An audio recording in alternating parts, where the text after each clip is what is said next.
전설의 현장을 찾아가는 최PD입니다. 이곳은 조선 중기의 대학자 율곡 이이와 화서 이항로의 신주가 모셔져 있는 봉산서재입니다.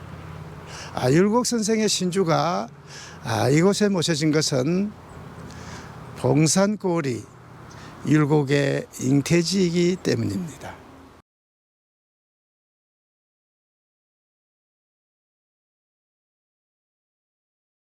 서산마루에 한 뼘 남짓 걸린 해를 바라보며 이생은 부지런히 발길을 옮겼다.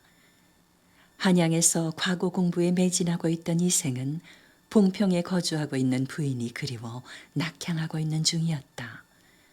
산길을 벗어나 평창의 대화에 이르자 주막이 보였다.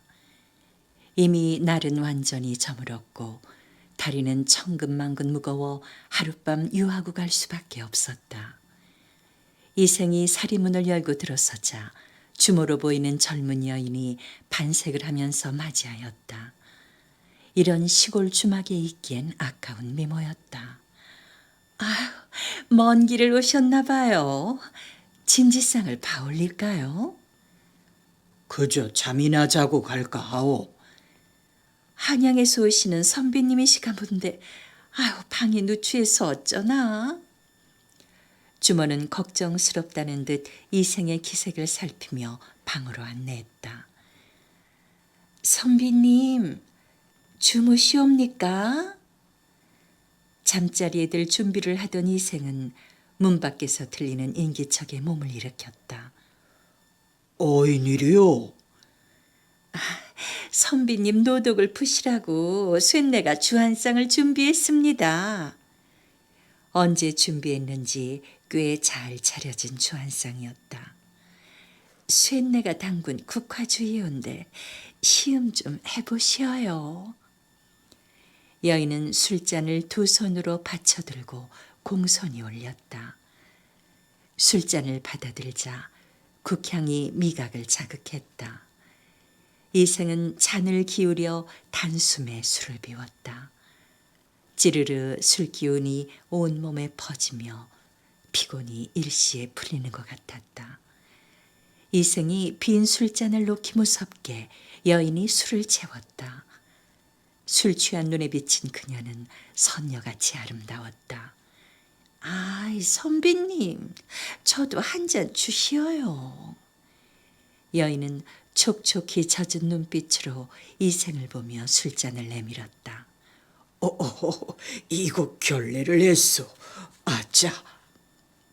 이생이 술을 따르자 여인은 거침없이 잔을 비우더니 다시 이생에게 술잔을 돌렸다.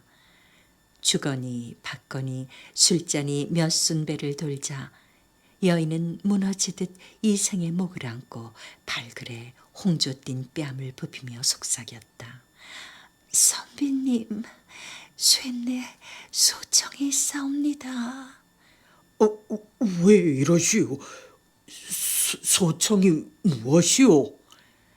오늘 밤 선비님과 가연을 맺기 원하옵니다.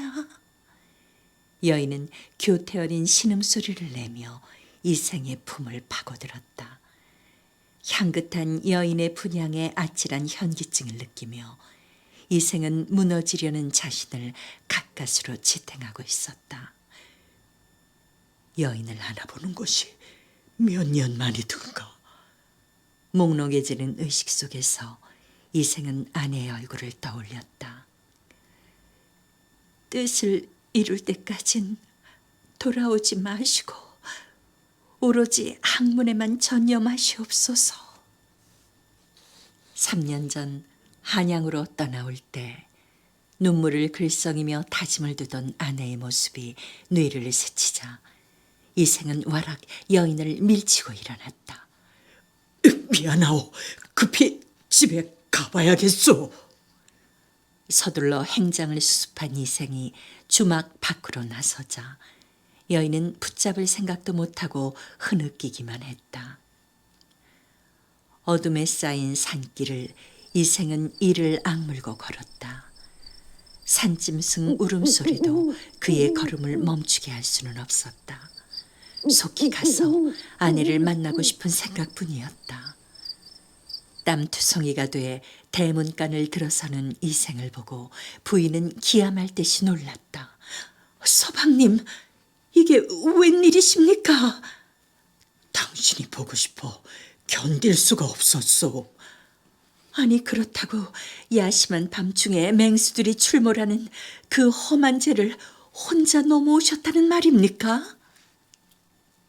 부인은 이 대책 없는 철부지를 어찌해야 좋을지 모르겠다는 듯 남편을 바라보았다.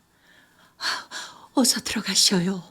먼 길 오느라 시장하실 테니 급히 밥을 지어 올리겠습니다. 아니요. 그보다 더 급한 것이 있어. 이생은 부인의 손목을 잡아 끌며 불이 나게 안으로 들어갔다. 이윽고 안방 창문을 밝혀주던 촛불이 후루룩 꺼졌다. 사흘 후 이생은 다시 한양길에 올랐다. 며칠만 더 머물게 해달라는 남편을 부인은 모질게 내쫓았다. 학문을 게을리하는 남편을 보다 못해 10년 별거를 약조하고 한양으로 유학을 보냈는데 수시로 집에 돌아오기를 반복하니 부인은 모진 마음을 먹지 않을 수 없었다. 또 한 번 약조를 어기면 쇠내 머리를 깎고 비구니가 될 것입니다. 한다 하면 하는 부인의 성미를 아는지라 이생은 쫓기듯 집을 떠나올 수밖에 도리가 없었다. 야속한 마음을 안고 허위적 죄를 넘어온 이생은 멀리 대화의 주막이 보이자 발걸음이 빨라졌다. 여인은 변함없이 다정하게 이생을 맞아주었다. 주안상을 앞에 놓고 이생은 지난번에 못다한 회포를 풀러왔노라며 그윽한 눈길로 여인을 바라보았다. 그러나 여인은 가만히 고개를 저었다. 쇠내가 그날 초저녁 큰 용이 품속으로 들어오는 꿈을 꾸었지요. 훌륭한 인물을 양태하리란 하늘의 계시음이 분명했지요. 비록 남편이 없는 몸이나 그런 기회를 놓칠 수가 없었기에 부끄러움을 무릅쓰고 선비님께 동침을 요구했던 것이옵니다. 여인의 말을 들은 이생은 부쩍 구미가 동했다. 허허, 그런 사연이면 진즉 말을 할 것이지. 거 잘 됐소이다. 지금 당장 실행에 옮깁시다. 오늘은 아니되옵니다. 그날은 선비님 안색에 서기가 가득 서려 있었지만 지금은 서기가 모두 사라져 버렸습니다. 아마 부인이 그 서기를 받아 귀한 아드님을 잉태하셨을 것으로 생각되옵니다. 여인의 말을 들은 이생은 술이 확 깨는 것 같은 충격을 받았다. 그것이 사실이란 말이오? 예, 쇠내 보잘것없는 재주나마 아비로부터 역술을 배웠답니다. 선비님은 아들을 얻을 것인데 인시에 태어나는 고로 호환을 당할 팔자입니다. 아니, 앞으로 태어날 아이가 호랑이 밥이 된다는 말이오? 예, 천구루의 밤나무를 심으면 화를 면할 수 있을 것이옵니다만 아이가 5살 되던 해에 낯선 스님이 찾아와 아이를 보자고 하거든 절대로 보여주지 말고 밤나무 천구루를 보여주십시오. 밤나무 천구루라. 이생은 여인의 말을 곰곰이 되새겼다. 과연 10달 후에 부인은 옥동자를 낳았다. 아이는 인시에 태어났다. 이생은 뒷산에 밤나무 천구루를 심고 아이가 무사히 자라기를 기원했다. 그리고 5년 후 여인의 예언대로 붉은 가사를 걸친 노승이 집으로 찾아왔다. 이 집에 나라의 제목이 될 아이가 있다는 말을 듣고 왔소.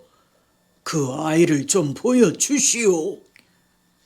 우리 아이는 안 됩니다. 그 대신 나도 공덕을 쌓은 바 있으니 뒷산의 밤나무를 봐주시오. 이생이 노승을 밤나무 밭으로 안내하자 그는 두 눈을 부릅뜨고 밤나무 수를 헤아리기 시작했다. 996, 997, 998, 999. 순간 노승의 손길이 딱 멈추었다. 밤나무 하나가 말라 죽어 있었다. 노승은 득이의 미소를 지으며 어서 아이를 내놓으시오. 파랗게 질린 채 머뭇거리는 이생을 향해 노승이 버럭 호통을 쳤다. 천명을 허역하려 하느냐? 이때 뒤에서 나도 밤나무요. 돌아보니 밤나무를 꼭 닮은 나무 하나가 가지를 흔들고 있었다.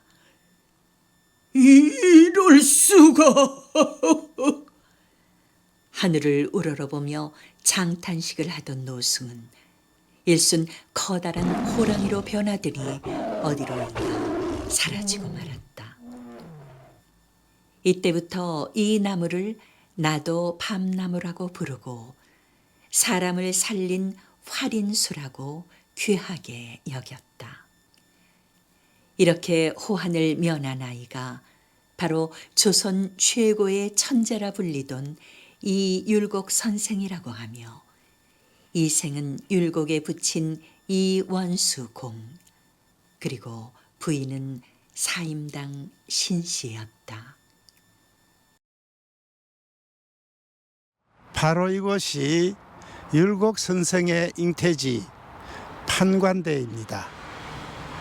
율곡에 붙인 이원수공이 특히 산수가 아름다운 이곳 봉천에 자리 잡고 4년간 살았는데요.